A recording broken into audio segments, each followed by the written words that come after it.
Bonjour à toutes et à tous.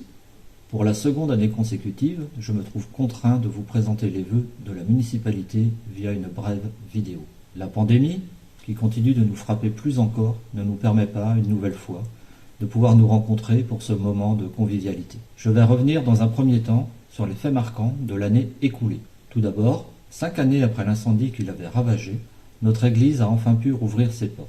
Une inauguration religieuse en mai dernier en présence de Monseigneur Dornelas, puis une seconde au mois d'octobre en présence des financeurs ont célébré cette renaissance.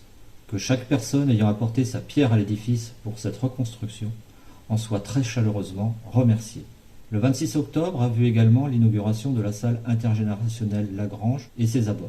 Les nombreux parrainiers présents ont pu se rendre compte de la métamorphose de cet espace.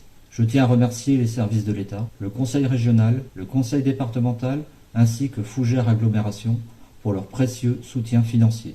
Cette journée a également permis d'honorer M. Maurice Janvier, maire honoraire, qui s'est vu remettre la médaille régionale, départementale et communale pour ses 31 années au service de la commune, des mains de M. André Lemaitre, maire honoraire également.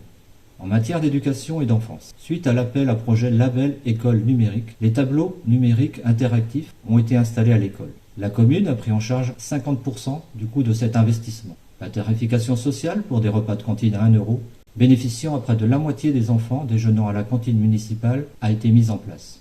La différence du coût du repas est prise en charge par l'État et garantie pour 3 années.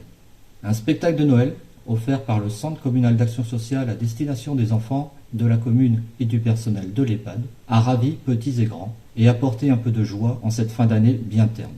Enfin, le premier conseil municipal des jeunes de la commune a été élu.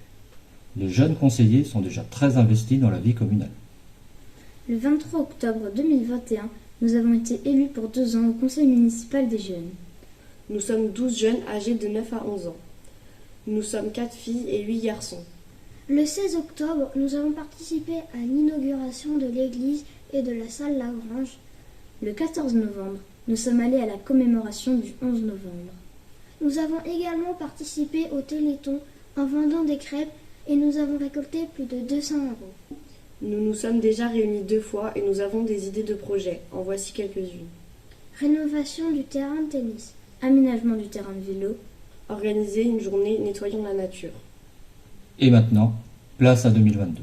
Cette nouvelle année sera encore marquée par la réalisation de nombreux chantiers. La salle annexe, puis le pôle enfance, bénéficieront de travaux de réhabilitation énergétique. La finalisation des travaux de voirie du lotissement de Meuzette sera réalisée.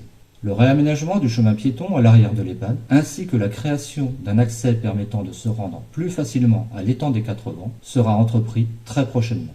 La maison de la Tourbière, que nous avions un temps imaginé devenir une salle associative, va finalement faire l'objet d'un bail commercial auprès d'une société de taxi en cours de création. Ce changement de destination est intervenu après que nous ayons saisi l'opportunité d'acquérir la maison en l'état d'abandon située au 38 rue de la Mairie. Cela nous permettra, en même temps, de relancer les études d'aménagement sur ce secteur qui va faire l'objet d'un contrat d'objectif en 2016.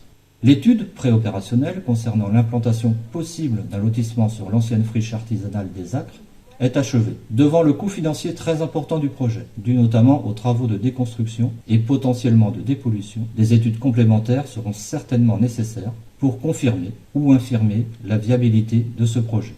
À l'EHPAD, un nouvel agencement de l'accueil à l'unité 4 sera effectué et de nouveaux meubles de salon viendront y apporter plus de gaieté.